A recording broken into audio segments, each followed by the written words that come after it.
Israel domestic security warns of violence as Netanyahu faces unseating. The head of Israel's domestic security service issued a rare warning on Saturday of possible violence during one of the most politically charged periods in decades, with the country on the verge of unseating Prime Minister Benjamin Netanyahu, its longest-serving leader. Netanyahu is facing the prospect of an end to his 12-year run as premier after Israel's centrist opposition leader Yair Lapid announced on Wednesday that he had succeeded in forming a governing coalition following a March 23 election. The new government, yet to be sworn in, is an unlikely patchwork of left-wing, liberal, rightist, nationalist, and religious parties, as well as, for the first time in Israel's history, an Arab Islamist party. Netanyahu in online posts has warned the partnership was a dangerous leftist government.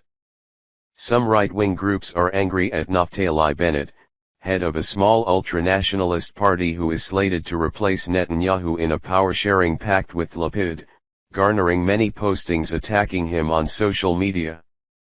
Before the election, Bennett had promised he would not join the centrist Lapid, or any Arab party in a coalition. We have recently identified a rise in increasingly extreme violent and insightful discourse particularly on social networks, Nadav Argaman, head of the Shin Bet security force, said in a statement without mentioning any names. This discourse may be interpreted among certain groups or individuals, as one that permits violent and illegal activity that may even cause physical harm, he said. Since Bennett announced he was joining forces with Lapid, security services have ramped up his protection with right-wing demonstrations held near the homes of his party members, hoping to keep them from joining the government. Argaman called on political and religious leaders to show responsibility and tone down potential incitements.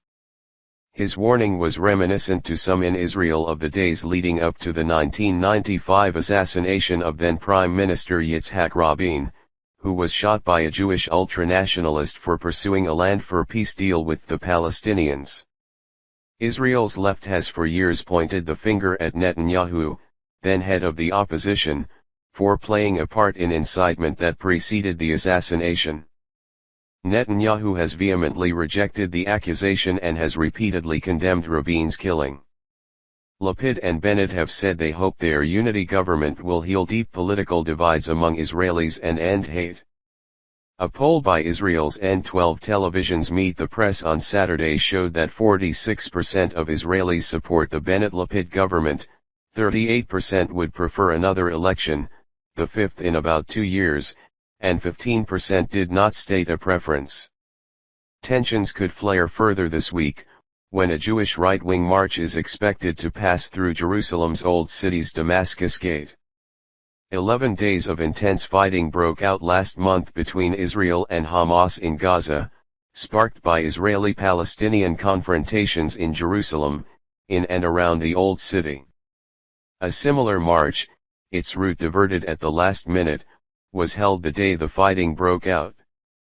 In the nearby Flashpoint East Jerusalem neighborhood of Sheikh Jarrah, where the potential eviction of Palestinians by Jewish settlers played a major role in the build-up to the latest Israel-Hamas conflict, scuffles broke out on Saturday.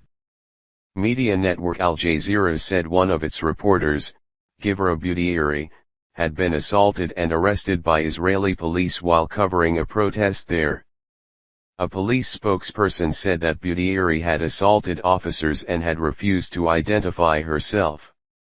Footage posted online showed Butieri, wearing a press vest, being pulled and pushed while led away by 3 or 4 officers. Al Jazeera also said the reporter's camera was smashed. Al Jazeera said the journalist was released a few hours later and was banned from entering Sheikh Jarrah for 15 days.